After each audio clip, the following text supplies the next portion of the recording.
நம்ம வந்து measures of dispersion அதில் ஸ்டாண்டர்ட் டிவியேஷன் பார்த்துட்டு இருந்தோம். ஸ்டாண்டர்ட் டிவியேஷனில் ஆல்ரெடி 2 சீரீஸ் பார்த்தாச்சு. இப்போ ஃபைனலாக பார்க்க போகிறது கண்டினியூஸ் சீரீஸ். ஸோ நான் வந்து டிஸ்கிரீட் சீரீஸ் பார்க்கும்போது ஃபைனலாக ஒரு ஃபார்முலா சொல்லி முடித்தேன். அதாவது நம்ம வந்து நார்மலாக ஒரு எக்ஸாம்பிள் கொடுத்து ஒரு ஃபார்முலா யூஸ் பண்ணி செஞ்சுருக்கேன். கடைசியாக ஒரு ஃபார்முலா கொடுத்துருந்தேன், அது கொஞ்சம் பெருசாக இருந்தது. Summation f d square divide by n minus summation f d divide by n the whole square. So அந்த ஃபார்முலா வந்து நீங்கள் வந்து ட்ரை பண்ணி பாருங்கள் அப்படின்னு சொல்லி நான் க்ளோஸ் பண்ணியிருந்தேன். ஸோ அதே ஃபார்முலாவை நான் வந்து கண்டினியூஸ் சீரீஸ்க்கு நான் வந்து உங்களுக்கு அப்ளை பண்ணி காட்டுவேன். ஸோ இதுக்குமே ஷார்ட்டான ஃபார்முலா இருக்குது. பட் இந்த ஃபார்முலா யூஸ் பண்ணும்போது என்ன மாதிரி நம்ம வந்து செஞ்சிடணும் அப்படிங்கிறதுக்காக தான் இந்த எக்ஸாம்பிள்ஸ் எடுத்திருக்கேன். ஸோ கண்டினியூஸ் சீரீஸ்க்கு ஃபார்முலா பாருங்கள், சேம் ஃபார்முலா தான். Summation f d square divide by n minus summation f d the whole square divide by என்.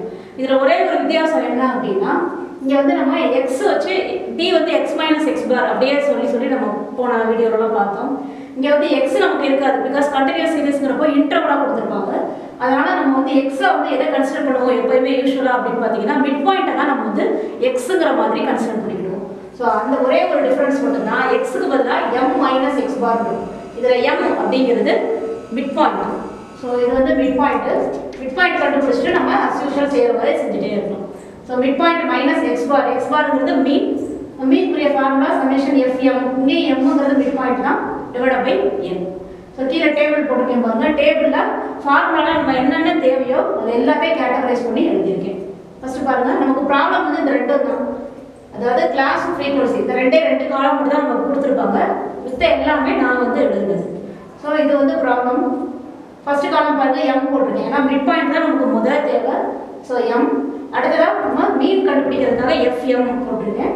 அடுத்ததாக டி கண்டுபிடிக்கணும். டிங்கிறது எம் மைனஸ் எக்ஸ் பார்.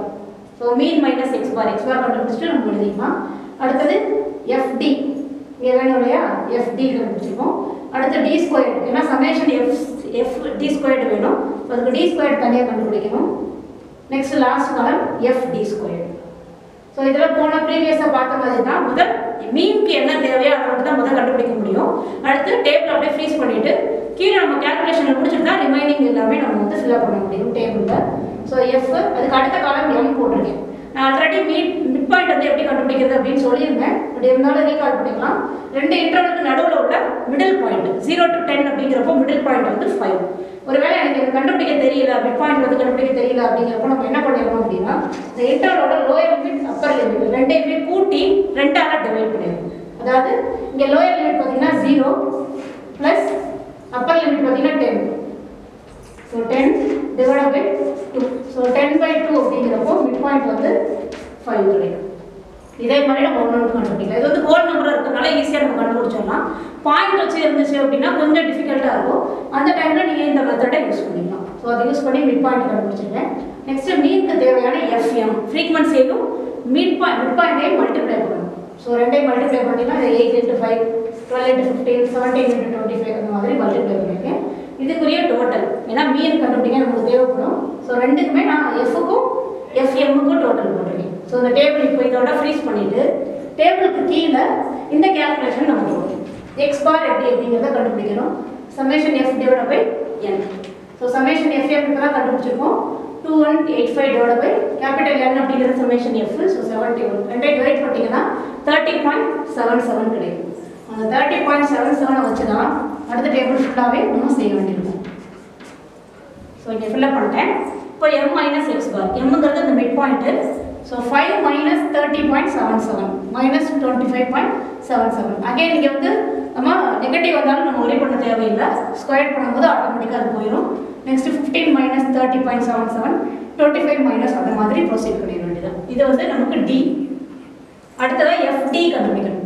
ஃப்ரீக்வன்சியையும் டிஐயும் மல்டிப்ளை பண்ணணும். 8 × மைனஸ் 25.77. இங்கே நெகட்டிவ் வேல்யூஸ் வரும், அதனால் ஒரே பண்ண தேவையில்லை. பிகாஸ் எஃப்டிஐ நம்ம என்ன தான் பண்ணணும்னா ஸ்கொயர் தான் பண்ணணும். ஸோ டோட்டலாகவே நமக்கு வந்து மைனஸ் வேல்யூ வந்தாலும் நமக்கு பிரச்சனை இல்லை. இங்கே ஸ்கொயர் பண்ணும்போது நமக்கு பாசிட்டிவ் வேல்யூவாக மாறிடும். So f into d multiply பண்ணி இங்கே எழுதியிருக்கேன். இதோட டோட்டல் நமக்கு தேவைப்படும் சமேஷன் கொடுத்துருந்தனால.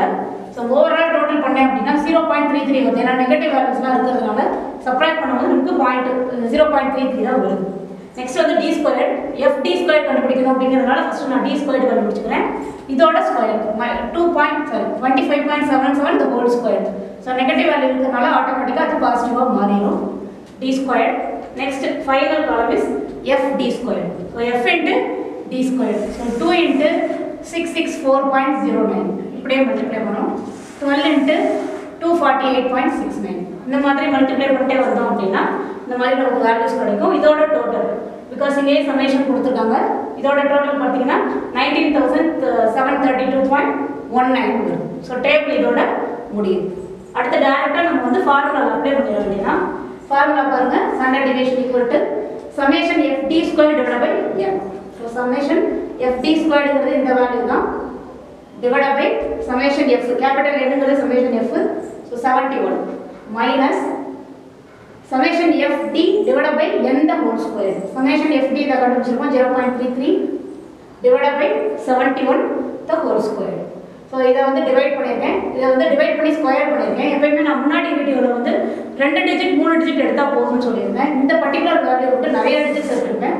என்ன ரீசன் அப்படின்னா பாயிண்ட்டுக்கு அப்புறம் 4 வேல்யூ வந்து 0 தான் வந்துருக்கு. அடுத்து தான் நமக்கு வந்து டெசிமலே ஆரம்பிக்குது. அதனால தான் நான் இத்தனை டிஜிட் எடுத்துருக்கேன்.